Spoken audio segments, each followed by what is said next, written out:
Well, hello. Thank you very much for joining us. My name is Don Sloan and I'm chair of the Oxford Cultural Collective. And I'm delighted to be joined by my friend and colleague, Marc Millon, who is a distinguished food, wine and travel writer. And this is part of a series of conversations, which we're calling Eating, Drinking, Thinking, that I'm having with the patrons of the Oxford Cultural Collective, all of them experienced and distinguished figures in their own fields. And through these discussions, we're exploring aspects of their professional contributions, but also their views on a number of important issues. So as I say, today, real privilege to be joined by Marc Millon, who has been a food, wine and travel writer for around 40 years or so, with his wife, Kim, who is a photographer. He's been the author of 14 books on different aspects of food, wine, and culture.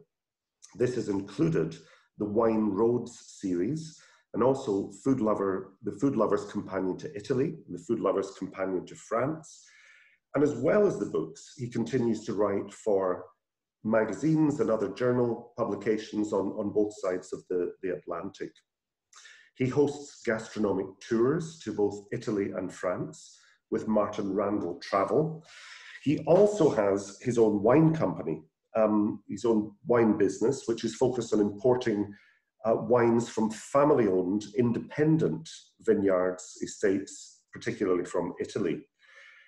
And importantly, his work also places him at the center of a thriving community of food professionals in Devon, in the southwest of England. And that's maybe something that we'll touch on today. Marc, great to see you. How are you?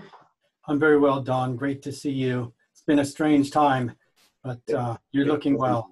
Yes, exactly. We're of course, recording this conversation at a time when we're just beginning to emerge from this awful public health crisis. So it has indeed been an odd time.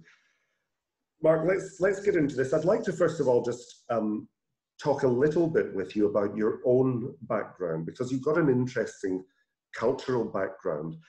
And I wonder if you could tell us a little bit about that, but also comment on whether you feel that has had an impact on your interest in food and wine, particularly with a cultural focus. Well, as you say, Don, I do come from a rather mixed background. I was born in Mexico, where my father was an anthropologist, just embarking on his life work in the ancient city of Teotihuacan. He had just begun to map the ancient city when I was born.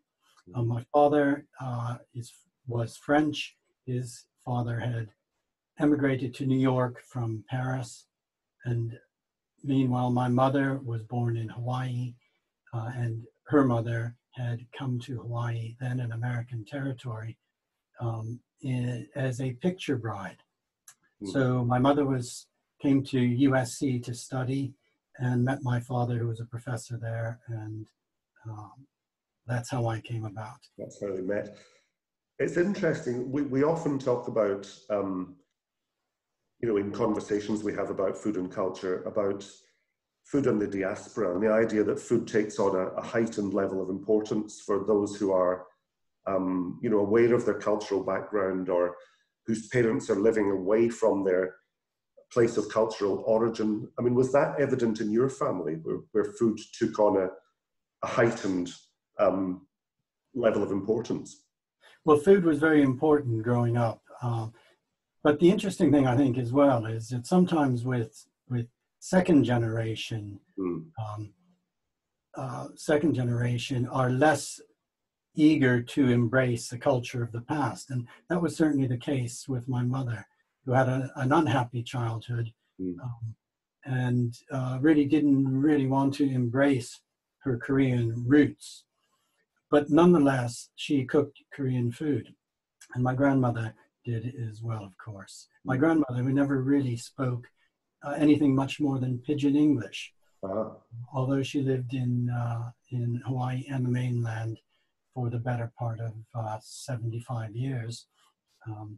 She had left Korea when she was only 16 years old, but Korean remained her main language.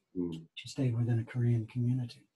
But my mother actually didn't. But nonetheless, the link with our Korean culture was primarily through food. And, I think we almost grew up learning about our culture, almost imbibing it through flavors and tastes. And that kind of links to one defining aspect, I would say, of your professional contribution. I mean, as long as I've known you, you've had a strong interest in sort of protecting and promoting culinary cultures or gastronomic cultures. And, partly through the slow food movement, which is global, but based in Italy, where you have strong personal connections. But why this focus on protection of gastronomic cultures? Why is that so important to you? And how do you do that? What is your involvement in that sphere? Well, I think food and gastronomic culture is fundamental to who we are as individuals. It's fundamental to our own personal journeys, but also looking at food from different cultures. It's a way into understanding places in a more comprehensive way. Really, we're touching base with the land itself, with the terroir, with the geography, with the history, with the culture, with the people themselves. And this is what's always fascinated me about both food and wine. It's placing it within that cultural context, rather than food or wine simply being something that exists outside of that context. And that throws up a question, I suppose, about the notion of authenticity, because we often think that tastes change over time and our tastes evolve as communities and as nations. But are you suggesting that, in a sense, there is something that we can define as authentic, and that it is a set of rules or set in stone or some way? I mean, what's the difference between protecting culture and accepting that gastronomic cultures move on over time? Actually, I'm not saying at all that authenticity demands that things be set in stone, but I do think authenticity is important. I think the French are very, very rigid, as they are with the French language, and maybe that's from my French side of me. That I do like to know how things should be done, and how there's a right and a wrong way to do things. But food does evolve, and for example, in our book Flavors of Korea, with stories and recipes from a Korean grandmother's kitchen, this is really an example of how we have recipes in the book that are how my grandmother cooked foods, say, for example, bulgogi, Korean barbecue, how my mother prepared it on the west coast of America, and how I myself now cook the same food here in Devon using our local produce and interpreting it in our own way. And no doubt my own children, Guy and Bella, will be developing their own way of doing that. And you can't say that any of those versions are not authentic, because they've come from authentic roots, from who we are. But on the other hand, I do think that there are examples of appropriation of foods that aren't done with integrity or done with honesty, and I think that's a danger. Yeah. So it's about sort of integrity and respect, in a sense, and not just occupying territory in a way that is inappropriate. But I think it must be, but I think it's also an acceptance that foods do evolve, that tradition isn't something that exists in one particular time or moment. That same food or wine will have different iterations in different periods, depending on the moment, the place, the people. And that's exciting. That's when authenticity and identity in food all come together to create really fascinating stories that are really what makes the subject so interesting.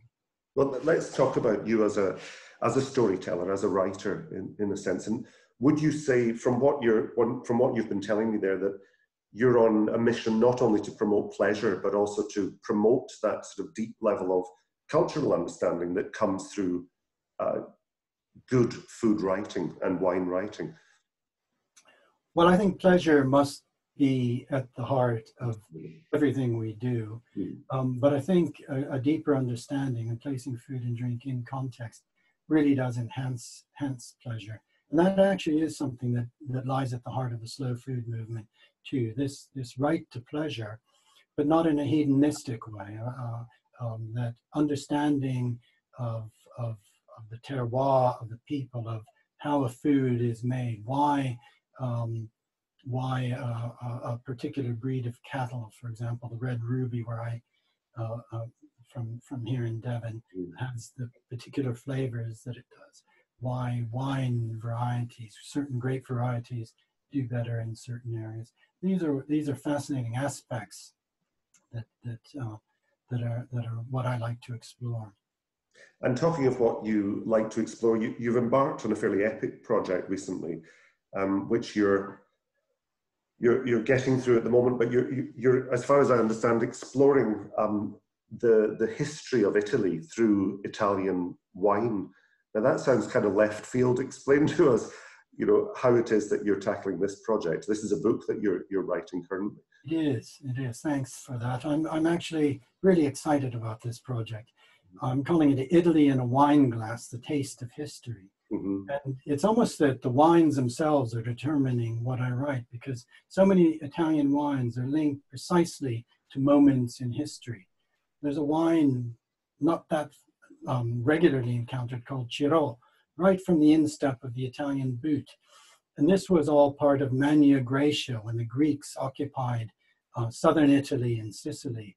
And the wine from this particular corner of Italy was known as cremissa to the ancients. And it was traditionally the libation of the victors at the Olympic Games on Peloponnesus. There are so many examples of wines that link to history. Giuseppe Garibaldi landed in the wine town of Marsala. Bettino Ricasoli was second prime minister of Italy. He invented the recipe for Chianti. Est di Montefiascone is a wine that is linked to the pilgrim's route, the Via Francigena, that ran from Canterbury to Rome. Wow. It was traveled down by thousands and thousands of millions of medieval pilgrims. I mean, you must yourself be learning a great deal through the process of writing this book and tackling this research, but hopefully it's the case that the research is not only secondary desk research, but it's also going to be immersive and involve you traveling around Italy. Is that the case? Yeah, I mean, a lot of the research has come from my travels in Italy, from when we've traveled around for our previous Italian wine books. But I would like very much to make a further tour with Kim in order for the photography, and as well as the chance to retaste all of these wines again. And it's interesting because I mentioned in the introduction that your professional contribution is focused not only on food and wine writing, but also on running gastronomic tours, particularly to Italy, but also to France and elsewhere. I mean, the rise of gastronomic tourism in recent years has been an interesting phenomenon where food is no longer just a functional aspect of the tourist experience, but it's the primary motive for going to a particular destination. I mean, do you see this as something that's going to continue to develop? And it strikes me it's also sort of quite a respectful form of tourism. It's something that is sort of low impact, which is the kind of tourism we should be focusing on in the future, but high value to local people. It's a celebration of culture. What's your experience of being at the center of gastronomic tourism? Well, I always like to distinguish between so-called gourmet tourism and what I call gastronomic cultural tourism. Mm-hmm. I think gourmet tourism is when we're talking about that sort of hedonistic approach to food. It is going from one Michelin star restaurant to the next. And that's not really what interests me. Much as I enjoy going to Michelin star restaurants, I equally enjoy eating street food and visiting producers and seeing the roots of where food comes from. And so for me, gastronomic cultural tourism is really a way to fully enter and immerse ourselves in the history, culture, people, landscape of a region, while at the same time actually tasting that. And it may be that foods that I introduce to people are not necessarily what they would choose to eat, and they may not even like everything they eat. For example, the pane con la milza in Palermo, the famous spleen sandwich. To me, whether you like it or not isn't the point. It's the fact that this is something that's part of the history of Palermo, and it really ought to be tried, even in small measure. So I do think there's great value in this approach, and it's also really, really an enjoyable way to see a country.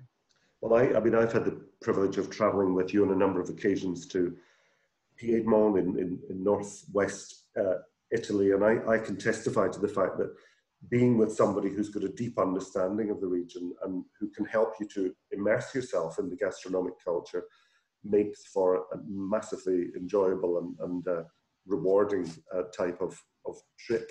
It's interesting, we're talking about Italy, but actually the transformation that we've seen in Devon, in the southwest of England, where you live, gastronomically, has also been remarkable and in recent years. And there now is this really flourishing community of food professionals, from farmers and producers to retailers and chefs.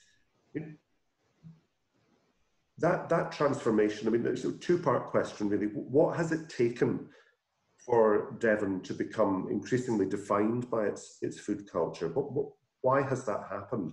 But also, what is the benefit of that? Is it a sense of pride? Is it purely economic? I mean, really, how did it happen? And what are the outcomes? What are the benefits to that part of the world? That's interesting to consider it, how it happened. I mean, I've been living in Devon for more than 40 years now. And so I have seen an extraordinary evolution of food culture, not just down here in the Southwest, but across Britain. Things really have changed remarkably in 40 years. But of course, down here, we've always had outstanding produce, outstanding fish from the South and the North Coast, livestock raised on Dartmoor and Exmoor, the lowlands, the lusher grass of Somerset and Devon, fabulous dairy products, the rich milk and cream, and well, actually, if you look at dairy products, an interesting example of one of the outstanding products now that it has emerged is the farmhouse cheeses. Yeah. Now, when we were writing a book, The Taste of Britain, that came out in 1986, there was not a wealth of farmhouse cheeses down here. And that was because the Milk Marketing Board was buying all of the milk, and cheeses were being made in larger regional dairies, producing, industrially producing cheddar, Double Gloucester, Cheshire, Caerphilly, Wensleydale, these regional cheeses. But meanwhile, in Ireland, where this wasn't happening, a very exciting range of cheeses was being produced even in the 80s.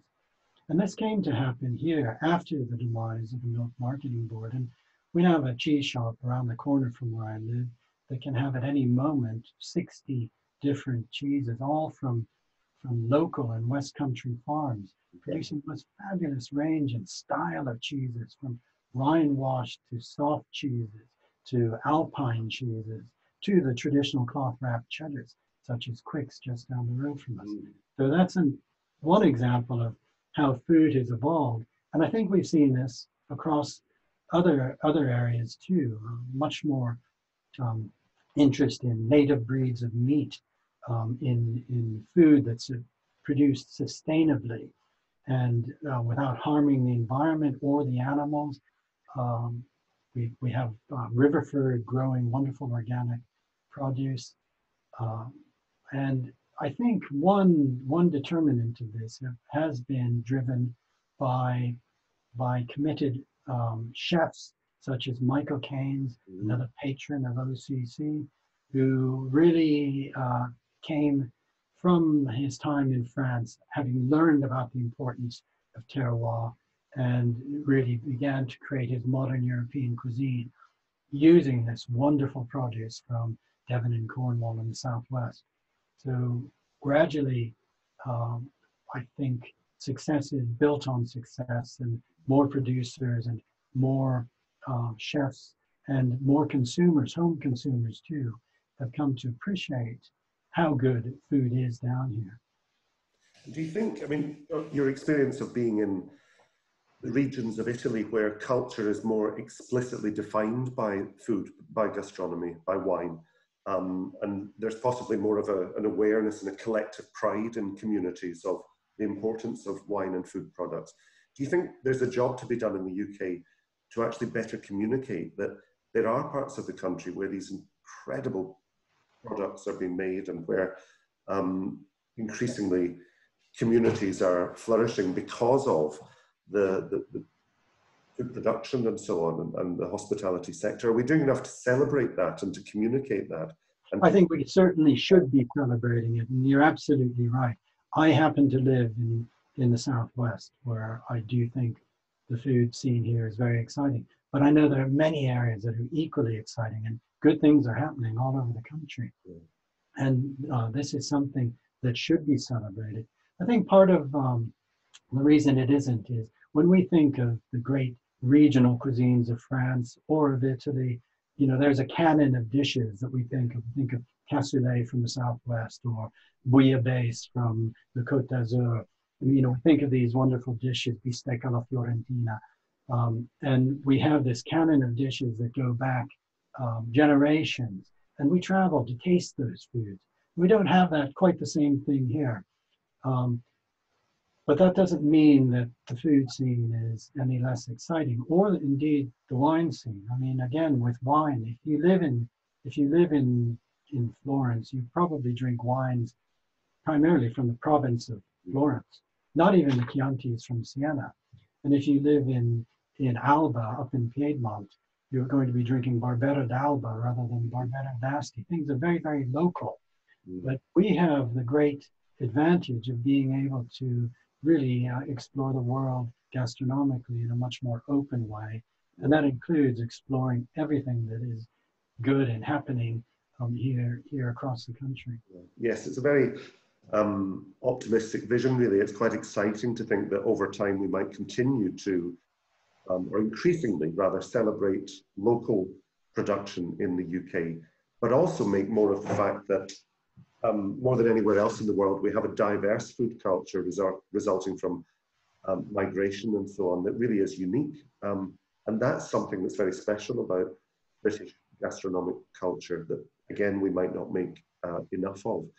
That leads me on to just gastronomic education. I mean, obviously, the Oxford Cultural Collective in the future is going to be much more involved in the provision of food and wine education on a number of fronts, both accredited programs and programs for the public and so on. But it seems to me that, I mean, you've been involved in gastronomic education for some time and seem like me to favour this very sort of immersive form of education where people are there experiencing and meeting key players and so on. What do you see as the value of gastronomic education in this transformation that we've been talking about? Well, particularly for hospitality students, I think it's vital to move out of the classroom and actually into the country and to actually see where real food comes from. Now that seems quite an obvious thing for you or me to understand, but it's amazing how many young students that we've brought down to Devon have hardly ever been on a farm before. No matter in what field of hospitality they may choose to work in, I think the value of actually understanding where real food comes from not only enhances their career, but it enhances their life. And I think it's that important. And that's why I think broadening education beyond, you know, to the outreach programs is vital as well. But I do think, just picking up on one of your other points, that you're absolutely right. One of the most exciting things about the food scene here in Britain is the multicultural roots that bring in so many exciting flavors and stories of foods and people, and the fusions that result as well. That is also very exciting. And could be more at the center of celebration of what it means to be British, really. Absolutely. Yeah, in a really positive way. Just moving on, right at the beginning of the conversation, we alluded, both of us, to the fact that we've been living through this difficult period because of the coronavirus crisis. We're now beginning to emerge, and the food world and hospitality worlds are beginning to open up again. Now, without focusing, we know the negatives horrendous for hospitality sector in terms of jobs lost and businesses lost and so on. And many friends and colleagues have been affected negatively by this. But are there positives we can also take from this, do you think, Mark? Can we emerge from this possibly more creative, more resilient for the future? How can we actually take something from this and make something positive out of it for the future, would you say? Well, I would say that obviously there are massive changes that are happening, and we're only just beginning to define those now, almost on a day-by-day basis. There are no rules that are set for us to know what the right thing is to do. But going back to that concept of pleasure, which is fundamental to eating and drinking, what's been so clear from this unusual time when we have been amongst ourselves and unable to go out for the last 15 weeks is how much hospitality means to us, how much we desire to get out and see people again, and the importance of that human contact, of that importance of and pleasure that we get from going out. And I think hospitality businesses have great challenges, but they also have great opportunities to really take stock of why they are in the business. People are in the business of hospitality because they enjoy giving pleasure as well, and finding new ways to do that. New ways that, yes, will be different, but will be equally fulfilling and enjoyable. And I think that's an exciting time. How exactly that's going to happen, nobody can yet say. New ways of finding to work and to enjoy as customers as well will happen, and it will be very interesting to see where we are as things develop in the next 2 months, 3 months, 6 months, where we are next year. But I think it's an exciting time. Yeah. I remember we had a group of students here in Devon just before Italy went into lockdown. So this was the first week of March. And the hospitality students that were down here were a very, very engaged group, and they were so excited and looking forward to the careers in hospitality and the opportunities that they were about to embark on. The world changed almost overnight after that weekend. But I'm sure that this group of students and young people and others behind them, and others working in the hospitality industry who are in that industry because they love it, will find a way to make hospitality as enjoyable as it ever has been. Well, it's a good place to sort of wrap up. But on that, I mean, with our shared interest in education and in the future of hospitality, which, as we know, will be based upon the contributions of young people building careers in the sector, would you have any advice for young people who are setting out on careers and maybe nervous about the future because of the changes that have come recently? Well, I would only say that young people should go into hospitality as they should go into anything else they might choose, because they really love it. It's a career that can certainly be followed, but it's a career that's a hard one and a challenging one. And I would say really go into hospitality for the right reasons, because you really love it, and then pursue your dreams. Perfect. Well, a good message to end on, Mark, and it's been fascinating to learn more about your career and interests. So thank you very, very much. Thank you, Don. There we are.